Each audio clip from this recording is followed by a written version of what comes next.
This video is about 3 ways to think about conditional relationships besides the traditional conditional arrow notation that you might be familiar with if you've studied for the LSAT. But before we get into it, why are other ways of thinking about conditionals helpful?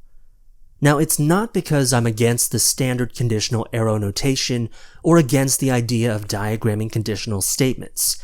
In fact, I think conditional diagramming is an important skill, and every LSAT student shooting for an elite score should at least try to master it. However, there's one thing that's always bothered me about this notation. It doesn't completely capture, in a visual, obvious way, what a conditional relationship really is. For example, although the arrow pointing to the right is a good way to visually see that if A is true, that means B is true, there's nothing in this diagram that shows you why A being false doesn't automatically mean that B is false.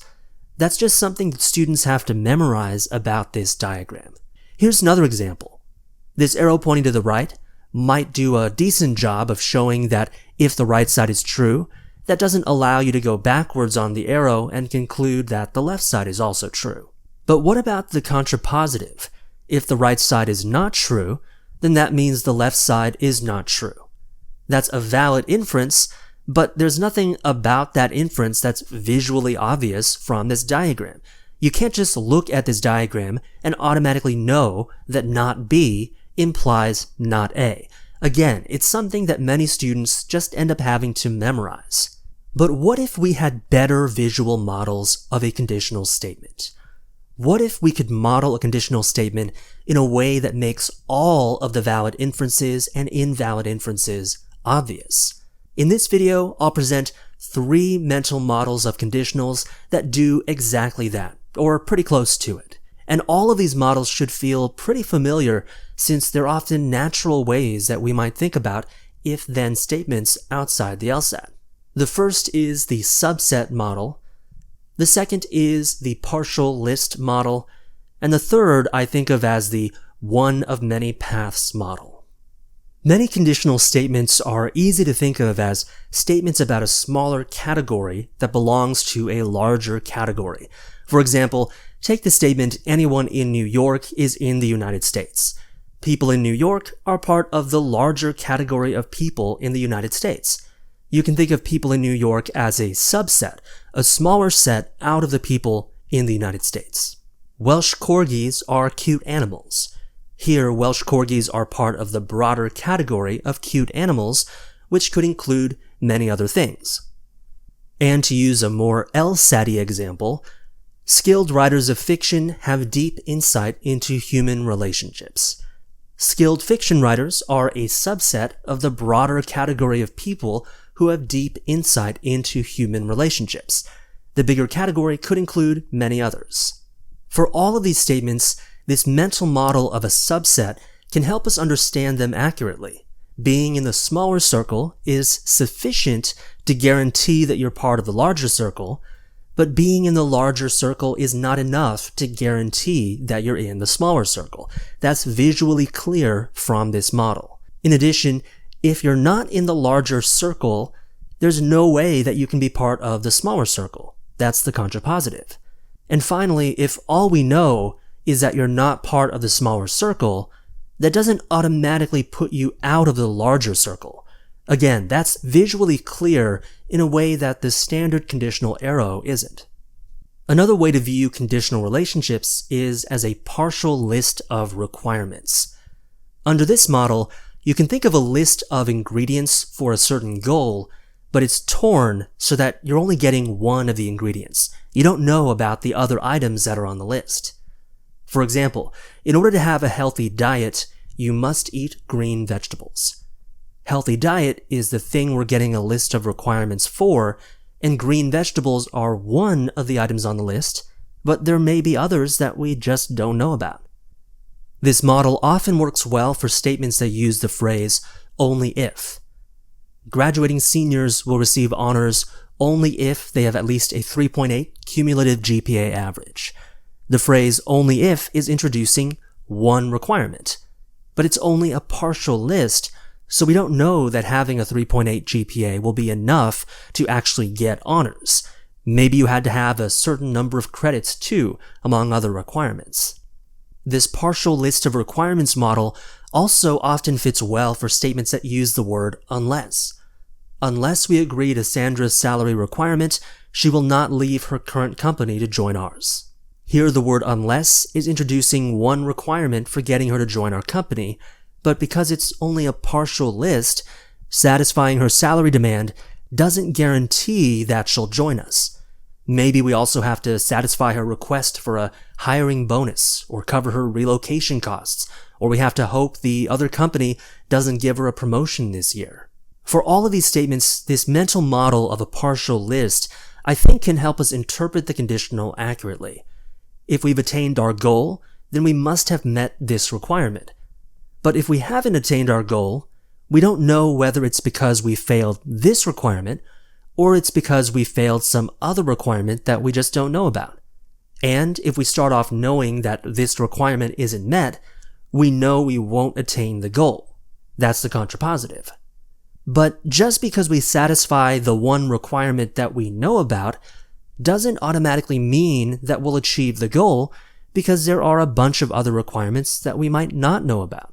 A third model for understanding conditional relationships is what I think of as one of many paths model. Under this model, a conditional statement is telling us about one path that definitely gets us somewhere, but there are potentially many other paths leading to the exact same place. For example, take the statement, if you turn in the paper late, you will get an F on it. Here, turning the paper in late is one path to getting an F. But there could be many other paths to the same place, such as plagiarism or writing about something completely off topic. Here's another example. Anyone who feels chest pain should go to a doctor. Feeling chest pain is one path toward the destination of should go to a doctor. But obviously there are many other things that could also lead us to the same conclusion that you should go to a doctor. For all of these statements, this mental model of many paths to a destination can help us interpret them accurately. If we go down this path, we will definitely reach the destination. But if we don't go down this path, that doesn't mean that we won't get there, because there could be other ways to get to the same place. And if we start off knowing that we can't reach the destination, that must mean we have not taken any of the paths that would have gotten us there, including this one. But if we start off knowing that we have reached the destination, that doesn't mean that we took this path, because we could have taken other paths to get here. Again, I think these inferences are visually more obvious using this model compared to the standard conditional arrow by itself. So now that you've seen the three models for understanding conditionals, there are 2 points that I want to leave you with. First, these visual models are not mutually exclusive. Many conditional statements can actually be viewed through more than one of these lenses. For example, take our previous example, anyone who feels chest pain should go to the doctor. You could think of people who feel chest pain as a subset of the larger category of people who should go to the doctor. That seems almost as natural a way to view this statement as the many paths model that we used earlier.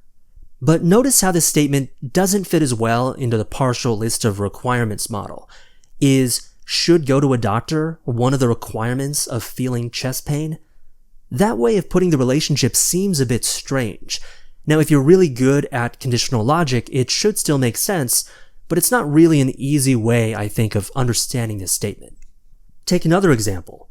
To have a healthy diet, one must eat green vegetables. Now, you could think of this as the people who have a healthy diet are a subset of the larger category of people who eat green vegetables, or that having a healthy diet is one of many paths towards the destination of eating green vegetables. But these feel a bit awkward and aren't really the natural ways that I'd visualize this relationship, although it's still useful to be able to do it these ways. So when you're reading a conditional statement, don't think that there's only one mental model that you can use to think about it. The second point is that you should think of these models not as a replacement for the standard conditional arrow notation, but more as a supplement. And this is because the standard notation does a better job of helping us see connections between multiple conditionals. And in addition, not every statement fits easily into one of these models, especially when you start to introduce negated terms or concepts like and or. So ultimately, while I think you should try to master using the standard conditional logic diagram, I think having these other visual representations of a conditional available in your mind can help you understand conditionals on a more intuitive level. When I diagram if A then B, I'm already thinking that A is a subset of B. B is just a partial list of requirements for A, and A is just one out of many paths that get to B. And this kind of flexibility, I think, is helpful in truly understanding what if A then B really means.